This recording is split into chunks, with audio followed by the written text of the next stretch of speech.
أعوذ بالله من الشيطان الرجيم بسم الله الرحمن الرحيم Maide suresi 6.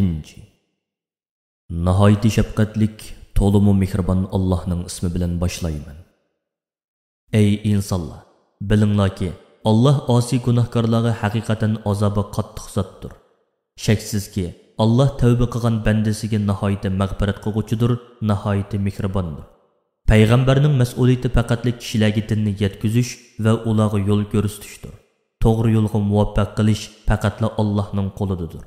İnsanlar hidoyat yoki ozg'unlikdan nimani yushirsa yoki oshkor qilsa, uni Alloh bilib turadi. Ey payg'ambar, aytqinki, ey inson, garchi nopok narsalarning va nopok odamlarning ko'pligi seni hayron qoldirsa-mu, har qanday narsada nopok bilan pok hargiz barobar emas. Shuningdek kofir bilan mu'min, osiy bilan itoatman, nodon bilan olim, bid'atchi bilan sunnatga amal qiluvchi, harom mol bilan halol mol barobar emas. Ey aql egalari, Allohning roziligiga erishib jannatga kirishdan iborat eng cho'ng murodinglarga yetishinglar uchun Allohning buyurganlarini o'rindab, to'sqanlaridan yenib, uningga taqvolik qilinglar. Ey Allohga, uning payg'ambariga iymon keltirgan va islom shariatiga amal qiladigan kishilar, sizlar dinda buyurilmagan ishlar to'g'riliq savol so'ramanglar. Agar sizlar u ishlarga buyurilsanglar, sizlarga cho'qim eg'ir keladi. Agar Qur'on nozil bo'layotgan va Muhammad alayhissalom hayot chog'ida u ishlar to'g'riliq so'rasanglar, sizlarga u ishlarning hukmi bildiriladi. Agar u ishlar sizlarga farz qilinsa, uni o'rinlayolmaysizlar. Shunga Alloh bandalarini asrab, ularga u ishlarni farz qilmadi. Alloh tavba qilgan bandalarga nihoyat mag'firat qiluvchidir, gunohlarni jazolashga oldirib ketmaydi. Sizlardan burun o'tgan bir qavm o'z payg'ambaridan shunday ishlar to'g'riliq savol so'rgan edi. Bu ishlar ularga farz qilingandan keyin ular uni inkor qildi va o'rindamadi. Sizlarmi ashuladek bo'lib qilishdan hazar aylanglar. Bahira, Soiba, Vasila va Ham nomli to'ygilarni butlarga atashdan iborat mushriklar paydo qilib olgan odatni Alloh buyurgan emas.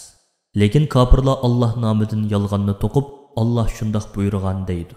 Kofirlarning to'lisi haqiqat bilan soxtalikning farqini ayirolmaydi. Alloh halol qilgan narsalarni harom qilib olgan ashu kofirlarga, Alloh nozil qilgan Qur'onga va Allohning payg'ambariga murojaat qilinglar. Allohning payg'ambari sizlarga halol harom masalalarni bayon qilib berdi deyilsa, ular bizga ota-buvlarimizdan qoldirib ketgan odatlari va so'zlari yetarlikdir deydi.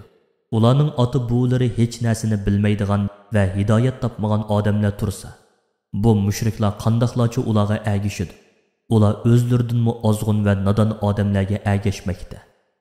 Ey Allohga, uning payg'ambariga iymon keltirgan va islom shariatiga amal qiladigan kishilar, Allohga itoat qilib, uningga osiylik qilishdan saqlaninglar. Kishilar sizlarga agashmagan taqdirdami, sizlar to'g'ri yo'lda mengishni davomlashtiringlar. Sizlar to'g'ri yo'lda bo'lsanglar, kishilarni yaxshi ishlarga da'vat qilib, yomon ishlardan to'sishdan iborat mas'uliyatinglarni ado qilsanglar, to'g'ri yo'ldan ozg'onlarning ozg'unligi sizlarga ziyon yetkazmaydi. Oxiratda hammanglarning qaytadigan joyi Allohning dargohidir. Alloh shu chaqda sizlarga amalinglarni aytib beradi va shuningga yarasha mukofot yoki jazo beradi. Ey Allohga, uning payg'ambariga iymon keltirgan va islom shariatiga amal qiladigan kishilar, oranglardan biriga o'lim yaqinlashganda vasiyat qilmoqchi bo'lsa, uningga musulmonlardan adolatlik 2 kishi guvoh bo'lsin. Yoki sizlar safarda bo'lib, ajlinglar yetib kelganda 2 musulmon guvohchi tepilmasa, musulmon emas kishilardan 2 kishi guvoh bo'lsin. Agar sizlar musulmon emas 2 guvohchining rostchilligidan gumonlansanglar, namozdan keyin, xususan asr namozidan keyin ularni ib qilinglar. Ular o'zlari guvohlik bermoqchi bo'lgan kishilar, ularning yaqin tuqquni bo'lgan taqdirdami, dunyo manfaatiga oldinib, yolg'ondan guvohlik bermaydiganligiga, Alloh roziligi uchun beriladigan guvohlikni qat'iy yushirmaydiganligiga, navoda guvohlikni yushirsa, albatta Allohning dargohida gunohkorlardan bo'ladiganligiga Allohning nomi bilan qasam qilsin. Agar vasiyat qiluvchining egi chaqilari o 2 guvohchining yolg'on guvohlik berganligini yoki vasiyatni o'zgartirib etganligini bilsa, u 2 guvohchining o'rniga miyitning eng yaqin varislaridan 2 kishi, bizning guvohligimiz albatta ularning guvohligidan to'g'ridir. Biz guvohlik berishda haqiqatdan chatnab ketmadik.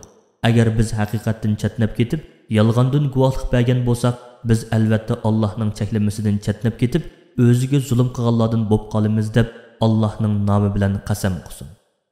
Ikki guvohchidan shakllanib qolganda ularni namozdan keyin qasam qildirish va guvohligini qabul qilmaslikdan iborat bu usul guvohchilarni Allohning azobidan qo'rqib, eng to'g'ri guvohlik beradigan qilishga yoki qilgan yolg'on qasamining varislarning qasami bilan rad qilinib, bu dunyoda rasvo bo'lishdan qo'rqadigan qilishga eng yaqindir.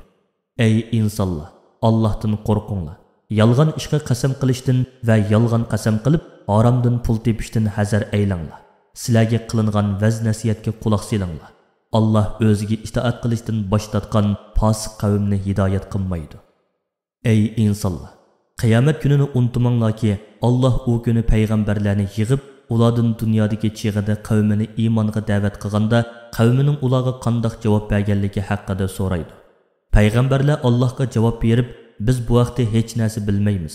Chunki biz kishilarning dilidagini va ularning bizdan keyin qanday ishlarni qilganligini bilmaymiz. Shaksizki, sen ularning oshkora va yushurin hamma ishlarini nihoyat obdan bilguchisan deydi. Shu vaqtida Alloh mundoq deydi: Ey Maryam o'g'li Isa, sana va sening onangga ato qilgan ne'matimni aslaginki, seni otasiz yaratdim. Onangni dunyodagi ayollarning eng yaxshisi qilib tanladim. Uni Yahudilarning tuhmatlaridan oqladim. Ey Isa, o'z vaqtida sana Jibril orqali madad berdim. Bo'shlikdagi cheg'ingda so'zlayding.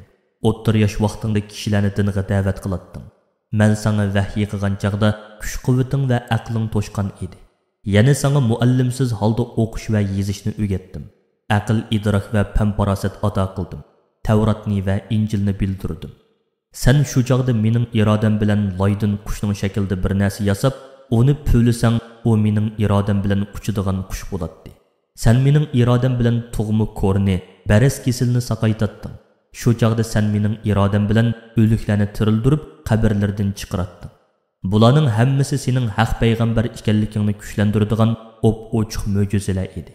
İsrail avlodi seni o'ltirmoqchi bo'lganda, ularni sana chiqilishdan to'sding.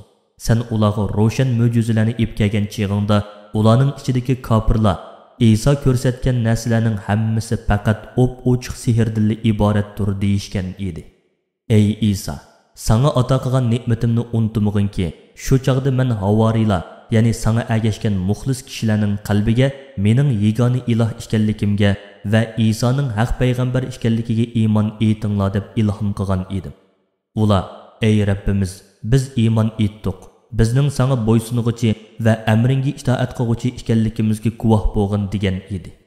Shu chaqda havoriylar: Ey Maryam o'g'li Isa, agar sen Rabbingdan tilasang, u bizga osmondan tamoq bor bir dasturxon tushirib beralamdi deganda, Isa ularga: Agar sizlar haqiqiy mu'min bo'lsanglar, Allohning azobidan qo'rqinglar deb javob bergan edi. Havoriylar: Biz ashu dasturxondan tamoq yeyishni, uni ko'rib ko'nglimizning orom tepishini, shuning bilan sening haq payg'ambar ekanligingga jazm qilishni va Allohning bu mo'jizani o'zining yagona iloh ekanligi va cheksiz qudratining dalili qilib nozil qilganligiga guvohlik beruvchilardan bo'lishni xohlaymiz degan edi. Maryam o'g'li Isa havoriylarning savoliga javob bergan holda Allohga duo qilib: Ey Rabbimiz Alloh, bizga osmondan ichida tamoq bor bir dasturxon tushirib berginki, dasturxon tushgan kunni biz va bizdan keyingilar uchun bayram kuni qilaylik. U dasturxon sening yagona iloh ekanligingga va mening haq payg'ambar ekanligimga dalil bo'lib qolsin. Bizga cheksiz ne'matlaringdan ato qilgin, sen rizq berguvchilarning eng yaxshisisan degan edi. Alloh: Men sizlarga ichida tamoq bor dasturxonni cho'qim tushiraman.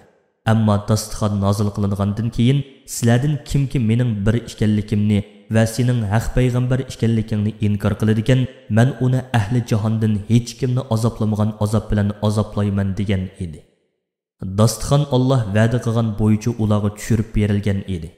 Shuni eslaginki, Alloh qiyomat kuni: Ey Maryam o'g'li Isa, sen kishilarga Allohni qo'yib, men bilan onamni ikki iloh qilib olinglar deganmiding deydi.